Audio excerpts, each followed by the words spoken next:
you meet a member of that select club, the 12 True Fishermen, entering the Vernon Hotel for the annual club dinner, you will observe, as he takes off his overcoat, that his evening coat is green and not black. If, supposing that you have the star-defying audacity to address such a being, you ask him why, he will probably answer that he does it to avoid being mistaken for a waiter. You will then retire, crushed. But you will leave behind you a mystery as yet unsolved, and a tale worth telling.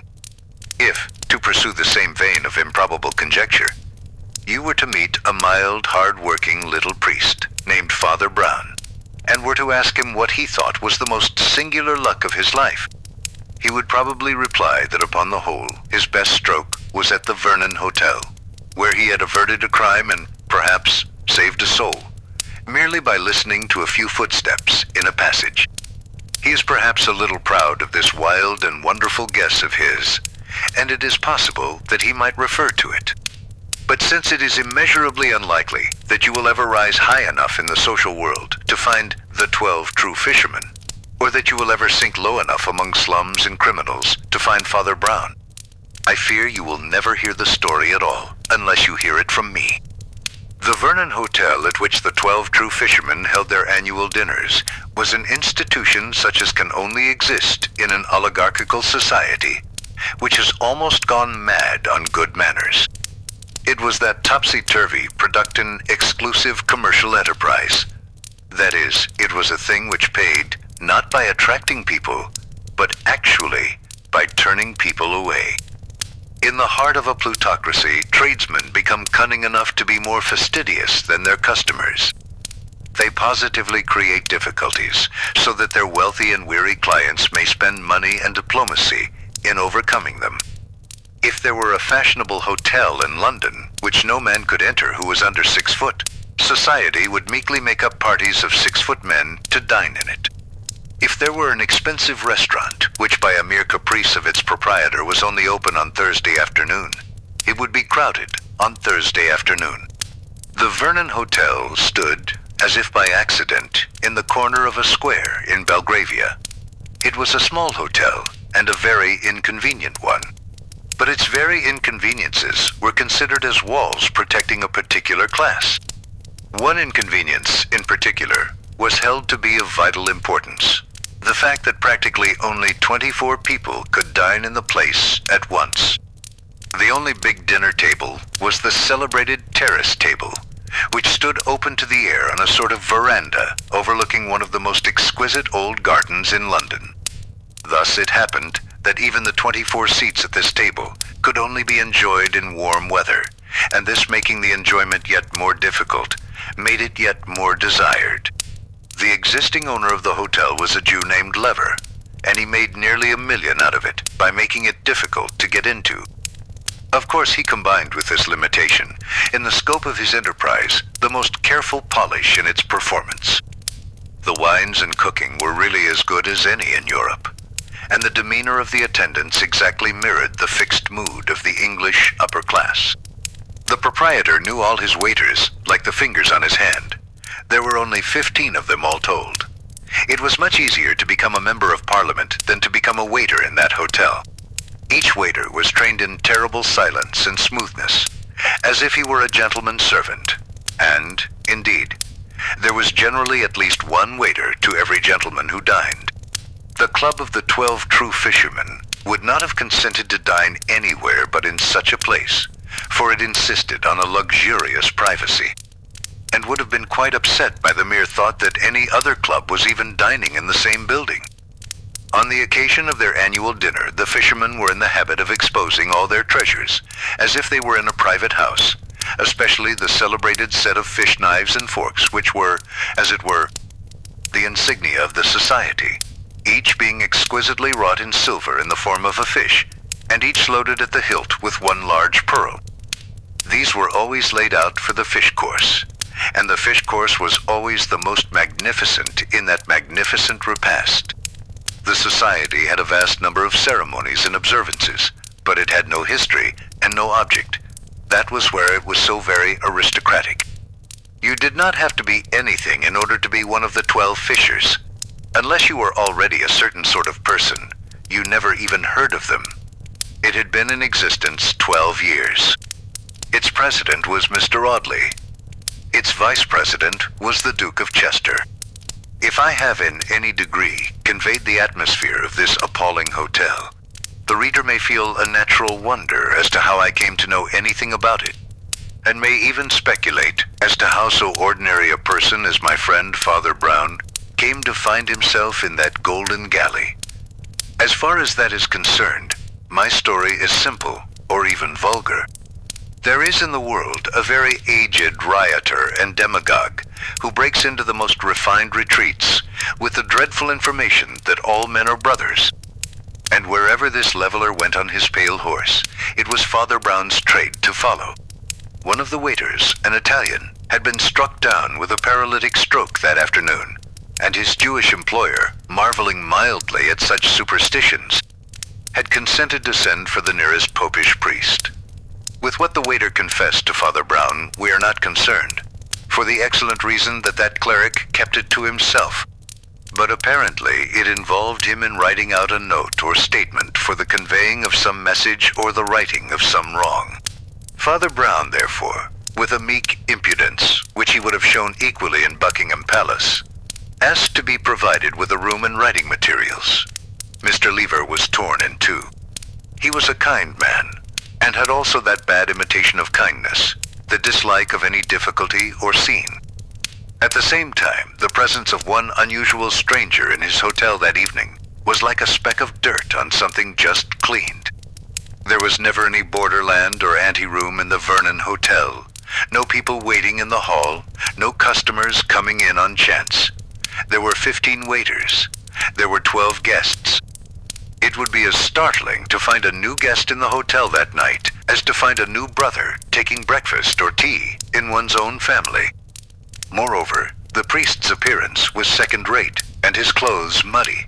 A mere glimpse of him afar off might precipitate a crisis in the club. Mr. Lever at last hit on a plan to cover, since he might not obliterate the disgrace. When you enter, as you never will, the Vernon Hotel, you pass down a short passage decorated with a few dingy but important pictures, and come to the main vestibule and lounge, which opens on your right into passages leading to the public rooms, and on your left to a similar passage pointing to the kitchens and offices of the hotel. Immediately on your left hand is the corner of a glass office, which abuts upon the lounge-house within a house, so to speak, like the old hotel bar, which probably once occupied its place. In this office sat the representative of the proprietor. Nobody in this place ever appeared in person, if he could help it. And just beyond the office, on the way to the servants' quarters, was the gentleman's cloakroom, the last boundary of the gentleman's domain. But between the office and the cloakroom was a small private room without other outlet, sometimes used by the proprietor for delicate and important matters, such as lending a duke £1,000 or declining to lend him sixpence. It is a mark of the magnificent tolerance of Mr. Lever that he permitted this holy place to be for about half an hour profaned by a mere priest, scribbling away on a piece of paper. The story which Father Brown was writing down was very likely a much better story than this one, only it will never be known. I can merely state that it was very nearly as long, and that the last 2 or 3 paragraphs of it were the least exciting and absorbing. For it was by the time that he had reached these that the priest began a little to allow his thoughts to wander and his animal senses, which were commonly keen, to awaken. The time of darkness and dinner was drawing on. His own forgotten little room was without a light, and perhaps the gathering gloom, as occasionally happens, sharpened the sense of sound.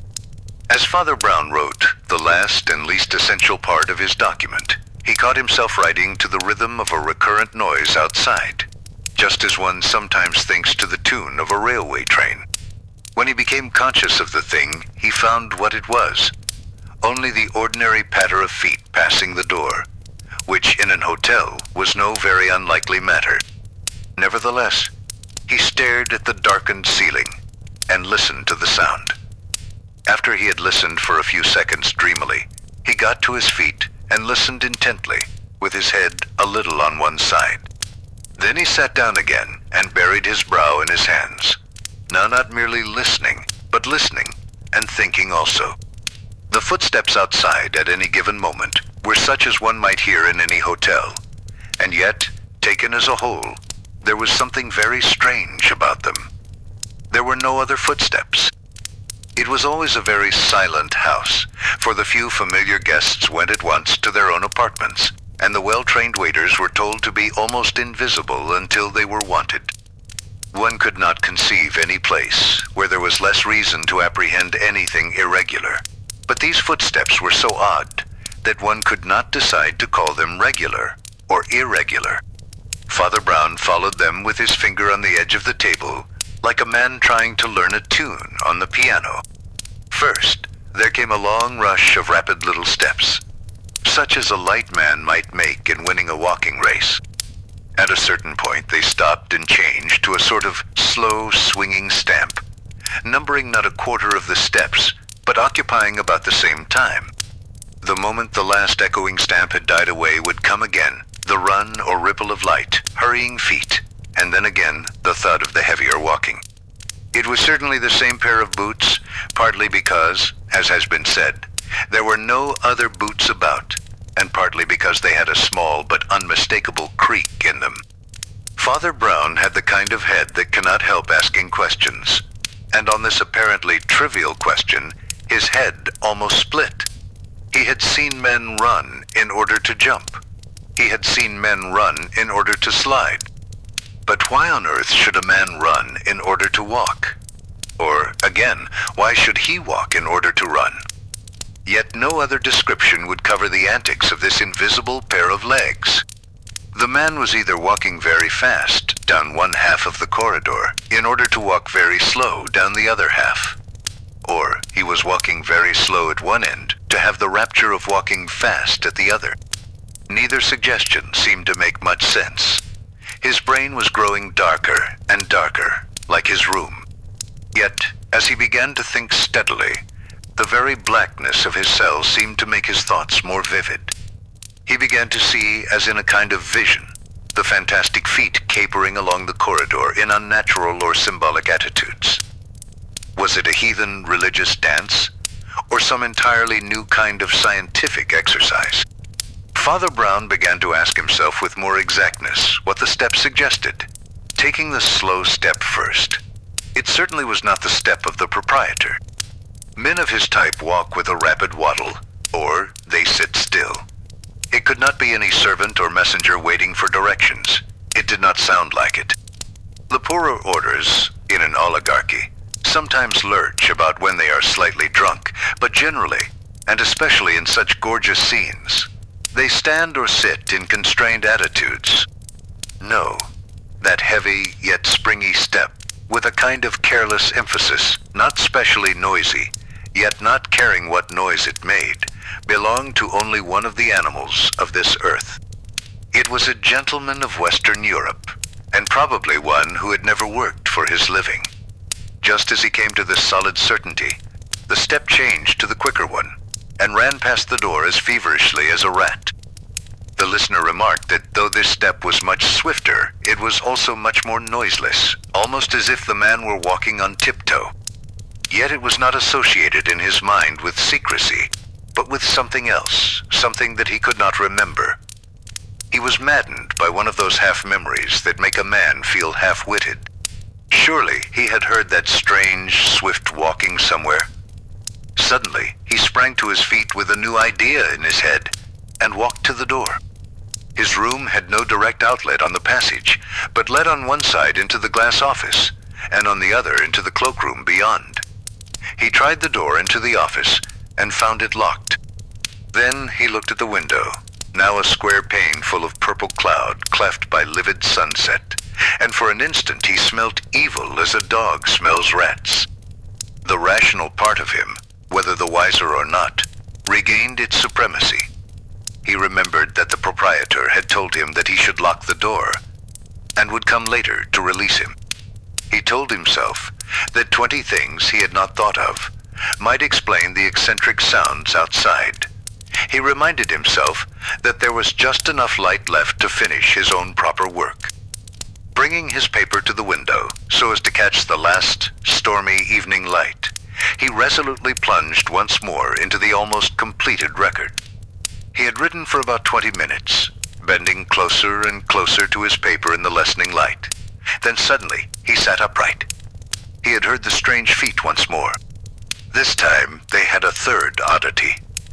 Previously the unknown man had walked, with levity indeed and lightning quickness. But he had walked. This time he ran. One could hear the swift, soft, bounding steps coming along the corridor, like the pads of a fleeing and leaping panther. Whoever was coming was a very strong, active man, in still yet tearing excitement.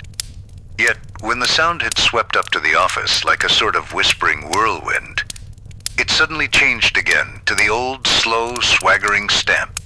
Father Brown flung down his paper and, knowing the office door to be locked, went at once into the cloakroom on the other side. The attendant of this place was temporarily absent, probably because the only guests were at dinner and his office was a sinecure. After groping through a gray forest of overcoats, he found that the dim cloakroom opened on the lighted corridor in the form of a sort of counter or half-door. Like most of the counters across which we have all handed umbrellas and received tickets, there was a light immediately above the semicircular arch of this opening.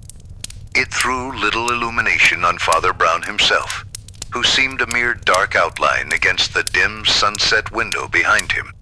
But it threw an almost theatrical light on the man who stood outside the cloakroom in the corridor.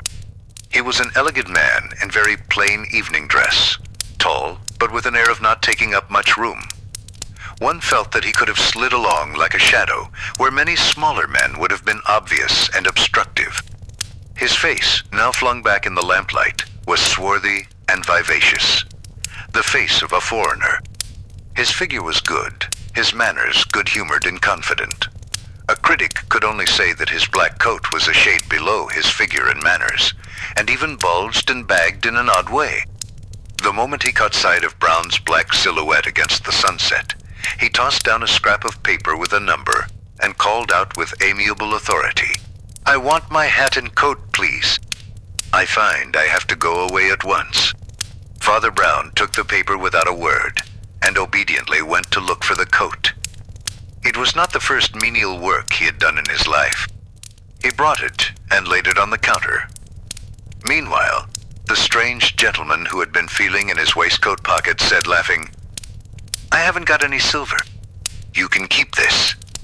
And he threw down half a sovereign and caught up his coat. Father Brown's figure remained quite dark and still, but in that instant he had lost his head. His head was always most valuable when he had lost it.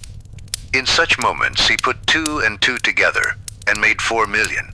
Often the Catholic Church, which is wedded to common sense, did not approve of it. Often he did not approve of it himself.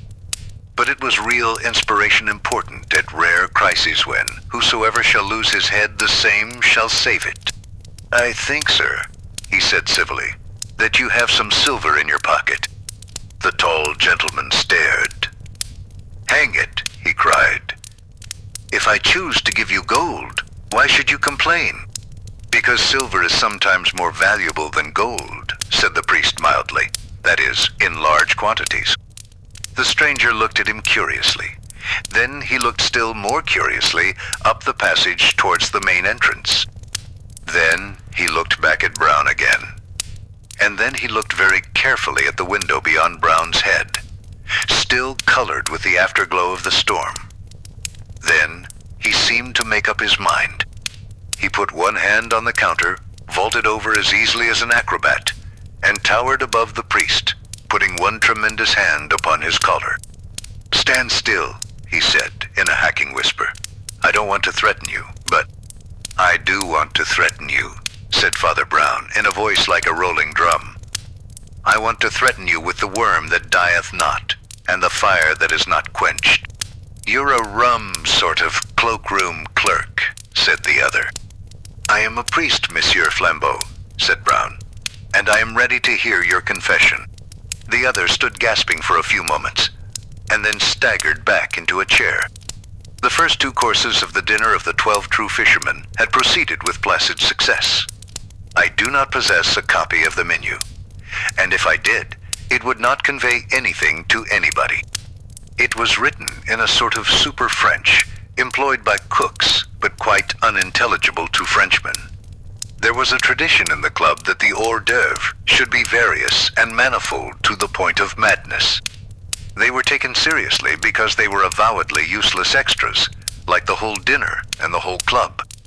There was also a tradition that the soup course should be light and unpretending, a sort of simple and austere vigil for the feast of fish that was to come. The talk was that strange, slight talk which governs the British Empire, which governs it in secret, and yet would scarcely enlighten an ordinary Englishman, even if he could overhear it. Cabinet ministers on both sides were alluded to by their Christian names with a sort of bored benignity. The radical Chancellor of the Exchequer, whom the whole Tory party was supposed to be cursing for his extortions, was praised for his minor poetry, or his saddle in the hunting field. The Tory leader, whom all Liberals were supposed to hate as a tyrant, was discussed, and, on the whole, praised as a Liberal. It seemed somehow that politicians were very important. And yet, anything seemed important about them except their politics. Mr. Audley, the chairman, was an amiable, elderly man who still wore Gladstone collars. He was a kind of symbol of all that phantasmal and yet fixed society. He had never done anything, not even anything wrong. He was not fast. He was not even particularly rich. He was simply in the thing, and there was an end of it. No party could ignore him, and if he had wished to be in the cabinet, he certainly would have been put there. The Duke of Chester, the vice president, was a young and rising politician. That is to say, he was a pleasant youth, with flat, fair hair, and a freckled face, with moderate intelligence and enormous estates. In public, his appearances were always successful, and his principle was simple enough. When he thought of a joke, he made it, and was called brilliant. When he could not think of a joke, he said that this was no time for trifling, and was called able. In private, in a club of his own class, he was simply quite pleasantly frank and silly, like a schoolboy. Mr. Audley, never having been in politics, treated them a little more seriously. Sometimes, he even embarrassed the company by phrases suggesting that there was some difference between a liberal and a conservative. He himself was a conservative, even in private life. He had a roll of gray hair over the back of his collar, like certain old-fashioned statesmen, and seen from behind, he looked like the man the empire wants. Seen from the front, he looked like a mild, self-indulgent bachelor, with rooms in the Albany, which he was. As has been remarked, there were 24 seats at the terrace table, and only 12 members of the club. Thus, they could occupy the terrace in the most luxurious style of all, being ranged along the inner side of the table, with no one opposite, commanding an uninterrupted view of the garden, the colors of which were still vivid, though evening was closing in somewhat luridly for the time of year. The chairman sat in the center of the line, and the vice president at the right-hand end of it. When the 12 guests first trooped into their seats, it was the custom, for some unknown reason, for all the 15 waiters to stand lining the wall like troops presenting arms to the king, while the fat proprietor stood and bowed to the club with radiant surprise, as if he had never heard of them before. But before the first chink of knife and fork, this army of retainers had vanished. Only the one or two required to collect and distribute the plates darting about in deathly silence. Mr. Lever, the proprietor, of course, had disappeared in convulsions of courtesy long before. It would be exaggerative, indeed irreverent, to say that he ever positively appeared again. But when the important course, the fish course, was being brought on, there was, how shall I put it, a vivid shadow, a projection of his personality which told that he was hovering near. The sacred fish course consisted, to the eyes of the vulgar, in a sort of monstrous pudding, about the size and shape of a wedding cake, in which some considerable number of interesting fishes had finally lost the shapes which God had given to them. The 12 true fishermen took up their celebrated fish knives and fish forks, and approached it as gravely as if every inch of the pudding cost as much as the silver fork it was eaten with. So it did, for all I know. This course was dealt with in eager and devouring silence, and it was only when his plate was nearly empty that the young Duke made the ritual remark. "They can't do this anywhere but here." "Nowhere," said Mr. Audley in a deep bass voice, turning to the speaker and nodding his venerable head a number of times. "Nowhere, assuredly, except here. It was represented to me that at the Café Anglais—" Here he was interrupted and even agitated for a moment by the removal of his plate, but he recaptured the valuable thread of his thoughts. "It was represented to me that the same could be done at the Café Anglais." "Nothing like it, sir," he said, shaking his head ruthlessly, like a hanging judge. "Nothing like it." "Overrated place," said a certain Colonel Pound, speaking, by the look of him, for the first time for some months. "Oh, I don't know," said the Duke of Chester, who was an optimist. "It's jolly good for some things. You can't beat it at." A waiter came swiftly along the room, and then stopped dead. His stoppage was as silent as his tread. But all those vague and kindly gentlemen were so used to the utter smoothness of the unseen machinery which surrounded and supported their lives, that a waiter doing anything unexpected was a start and a jar. They felt as you and I would feel if the inanimate world disobeyed if a chair ran away from us. The waiter stood staring a few seconds, while there deepened on every face at table a strange shame which is wholly the product of our time. It is the combination of modern humanitarianism with the horrible modern abyss between the souls of the rich and poor. A genuine historic aristocrat would have thrown things at the waiter, beginning with empty bottles, and very probably ending with money.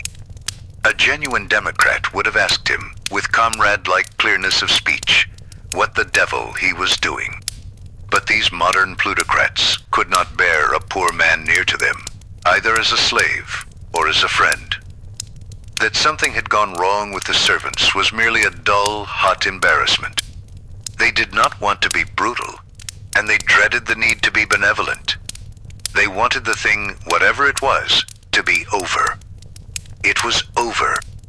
The waiter, after standing for some seconds rigid, like a cataleptic, turned round and ran madly out of the room. When he reappeared in the room, or rather in the doorway, it was in company with another waiter, with whom he whispered and gesticulated with southern fierceness. Then the first waiter went away, leaving the second waiter, and reappeared with a third waiter. By the time a fourth waiter had joined this hurried synod, Mr. Audley felt it necessary to break the silence in the interests of tact. He used a very loud cough instead of a presidential hammer and said, "Splendid work young moochers doing in Burma. Now, no other nation in the world could have." A fifth waiter had sped towards him like an arrow and was whispering in his ear, "So sorry, important. Might the proprietor speak to you?" The chairman turned in disorder, and with a dazed stare, saw Mr. Lever coming towards them with his lumbering quickness. The gait of the good proprietor was indeed his usual gait, but his face was by no means usual. Generally, it was a genial copper brown. Now it was a sickly yellow. "You will pardon me, Mr. Audley," he said with asthmatic breathlessness. "I have great apprehensions. Your fish plates, they are cleared away with the knife and fork on them." "Well, I hope so," said the chairman with some warmth. "You see him?" panted the excited hotel keeper. "You see the waiter who took them away? You know him?" "Know the waiter?" answered Mr. Audley indignantly. "Certainly not." "Mr." Lever opened his hands with a gesture of agony. "I never send him," he said. "I know not when or why he come. I send my waiter to take away the plates, and he find them already away." Mr. Audley still looked rather too bewildered to be really the man the Empire wants. None of the company could say anything except the man of Wood Colonel Pound, who seemed galvanized into an unnatural life. He rose rigidly from his chair, leaving all the rest sitting, screwed his eyeglass into his eye, and spoke in a raucous undertone, as if he had half forgotten how to speak. "Do you mean," he said, "that somebody has stolen our silver fish service?" The proprietor repeated the open-handed gesture with even greater helplessness, and in a flash, all the men at the table were on their feet. "Are all your waiters here?" demanded the colonel, in his low, harsh accent. "Yes, they're all here. I noticed it myself," cried the young duke, pushing his boyish face into the inmost ring. "Always count 'em as I come in. They look so queer standing up against the wall. But surely one cannot exactly remember," began Mr. Audley, with heavy hesitation. "I remember exactly, I tell you," cried the Duke excitedly. "There never have been more than 15 waiters at this place, and there were no more than 15 tonight, I'll swear. No more and no less." The proprietor turned upon him, quaking in a kind of palsy of surprise. You say," he stammered, "that you see all my 15 waiters?" "As usual," assented the Duke. "What is the matter with that?" "Nothing," said Lever, with a deepening accent. "Only you did not, for one of them is dead upstairs." There was a shocking stillness for an instant in that room. It may be so supernatural as the word death, that each of those idle men looked for a second at his soul, and saw it as a small dried pea. One of them, the Duke, I think of it, said with the idiotic kindness of wealth, "Is there anything we can do?" "He has had a priest," said the Jew, not untouched. Then, as to the clang of doom, they awoke to their own position. For a few weird seconds, they had really felt as if the 15th waiter might be the ghost of the dead man upstairs. They had been dumb under that oppression, for ghosts were to them an embarrassment, like beggars.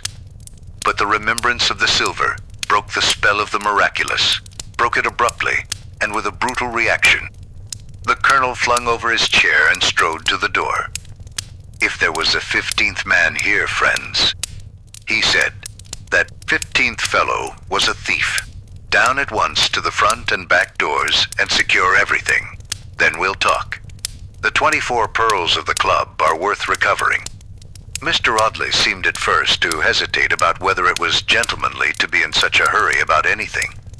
But, seeing the Duke dash down the stairs with youthful energy, he followed with a more mature motion.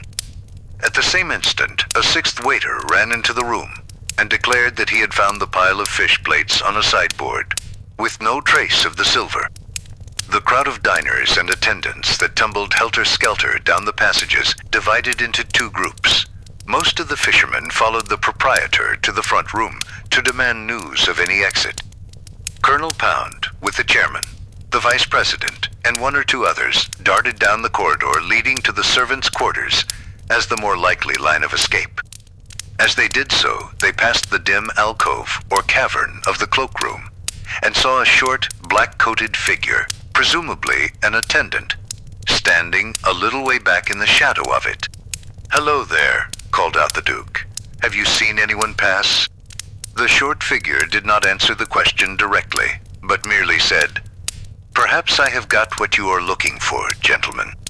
They paused, wavering and wondering, while he quietly went to the back of the cloakroom and came back with both hands full of shining silver, which he laid out on the counter as calmly as a salesman. It took the form of a dozen quaintly shaped forks and knives. You, began the colonel, quite thrown off his balance at last. Then he peered into the dim little room and saw 2 things. First, that the short, black-clad man was dressed like a clergyman, and, second, that the window of the room behind him was burst, as if someone had passed violently through. "Valuable things to deposit in a cloakroom, aren't they?" remarked the clergyman, with cheerful composure. Did you steal those things?" stammered Mr. Audley, with staring eyes. "If I did," said the cleric pleasantly, "at least I am bringing them back again." "But you didn't," said Colonel Pound, still staring at the broken window. "To make a clean breast of it, I didn't," said the other, with some humor, and he seated himself quite gravely on a stool. "But you know who did," said the colonel. I don't know his real name, said the priest placidly, but I know something of his fighting weight, and a great deal about his spiritual difficulties. I formed the physical estimate when he was trying to throttle me, and the moral estimate when he repented. Oh, I say repented, cried young Chester, with a sort of crow of laughter. Father Brown got to his feet, putting his hands behind him. Odd, isn't it, he said, that a thief and a vagabond should repent, when so many who are rich and secure remain hard and frivolous, and without fruit for God or man. But there, if you will excuse me, you trespass a little upon my province. If you doubt the penitence as a practical fact, there are your knives and forks. You are the 12 true fishers, and there are all your silver fish, but he has made me a fisher of men. Did you catch this man? Asked the colonel, frowning. Father Brown looked him full in his frowning face. Yes, he said, I caught him with an unseen hook and an invisible line which is long enough to let him wander to the ends of the world, and still to bring him back with a twitch upon the thread. There was a long silence. All the other men present drifted away to carry the recovered silver to their comrades, or to consult the proprietor about the queer condition of affairs. But the grim-faced colonel still sat sideways on the counter, swinging his long, lank legs and biting his dark mustache. At last he said quietly to the priest, He must have been a clever fellow, but I think I know a cleverer. He was a clever fellow, answered the other, but I am not quite sure of what other you mean. I mean you, said the colonel with a short laugh. I don't want to get the fellow jailed. Make yourself easy about that. But I'd give a good many silver forks to know exactly how you fell into this affair and how you got the stuff out of him. I reckon you're the most up-to-date devil of the present company. Father Brown seemed rather to like the saturnine candor of the soldier. Well, he said, smiling, I mustn't tell you anything of the man's identity, or his own story, of course. But there's no particular reason why I shouldn't tell you of the mere outside facts, which I found out for myself. He hopped over the barrier with unexpected activity, and sat beside Colonel Pound, kicking his short legs like a little boy on a gate. He began to tell the story as easily as if he were telling it to an old friend by a Christmas fire. You see, Colonel, he said, I was shut up in that small room there doing some writing when I heard a pair of feet in this passage doing a dance that was as queer as the dance of death. First came quick, funny little steps, like a man walking on tiptoe for a wager. Then came slow, careless, creaking steps, as of a big man walking about with a cigar. But they were both made by the same feet, I swear, and they came in rotation. First the run, and then the walk, and then the run again. I wondered at first idly, and then wildly, why a man should act these two parts at once. One walk I knew. It was just like yours, Colonel. It was the walk of a well-fed gentleman waiting for something, who strolls about rather because he is physically alert than because he is mentally impatient. I knew that I knew the other walk too, but I could not remember what it was. What wild creature had I met on my travels that tore along on tiptoe in that extraordinary style? Then I heard a clink of plates somewhere, and the answer stood up as plain as St. Peter's. It was the walk of a waiter that walk with the body slanted forward, the eyes looking down, the ball of the toe spurning away the ground, the coat tails and napkin flying. Then I thought for a minute and a half more, and I believe I saw the manner of the crime, as clearly as if I were going to commit it. Colonel Pound looked at him keenly, but the speaker's mild gray eyes were fixed upon the ceiling with almost empty wistfulness. A crime, he said slowly, is like any other work of art. Don't look surprised. Crimes are by no means the only works of art that come from an infernal workshop. But every work of art, divine or diabolic, has one indispensable mark. I mean that the center of it is simple, however much the fulfillment may be complicated. Thus, in Hamlet, let us say, the grotesqueness of the grave-digger, the flowers of the mad girl, the fantastic finery of Osric. The pallor of the ghost and the grin of the skull are all oddities in a sort of tangled wreath round one plain, tragic figure of a man in black. "Well, this also," he said, getting slowly down from his seat with a smile. "This also is the plain tragedy of a man in black. Yes," he went on, seeing the colonel look up in some wonder. "The whole of this tale turns on a black coat. In this, as in Hamlet, there are the rococo excrescences yourselves, let us say. There is the dead waiter, who was there when he could not be there. There is the invisible hand that swept your table clear of silver and melted into air. But every clever crime is founded ultimately on someone quite simple fact, some fact that is not itself mysterious. The mystification comes in covering it up, in leading men's thoughts away from it. This large and subtle, and in the ordinary course, most profitable crime was built on the plain fact that a gentleman's evening dress is the same as a waiter's. All the rest was acting, and thundering good acting too. Still," said the colonel, getting up and frowning at his boots, "I am not sure that I understand." "Colonel," said Father Brown, "I tell you that this archangel of impudence who stole your forks walked up and down this passage 20 times in the blaze of all the lamps, in the glare of all the eyes. He did not go and hide in dim corners where suspicion might have searched for him. He kept constantly on the move in the lighted corridors, and everywhere that he went he seemed to be there by right. Don't ask me what he was like. You have seen him yourself 6 or 7 times tonight. You were waiting with all the other grand people in the reception room at the end of the passage there, with the terrace just beyond. Whenever he came among you gentlemen, he came in the lightning style of a waiter, with bent head, flapping napkin, and flying feet. He shot out onto the terrace, did something to the tablecloth, and shot back again towards the office and the waiters' quarters. By the time he had come under the eye of the office clerk and the waiters, he had become another man in every inch of his body, in every instinctive gesture. He strolled among the servants with the absent-minded insolence which they have all seen in their patrons. It was no new thing to them that a swell from the dinner party should pace all parts of the house like an animal at the zoo.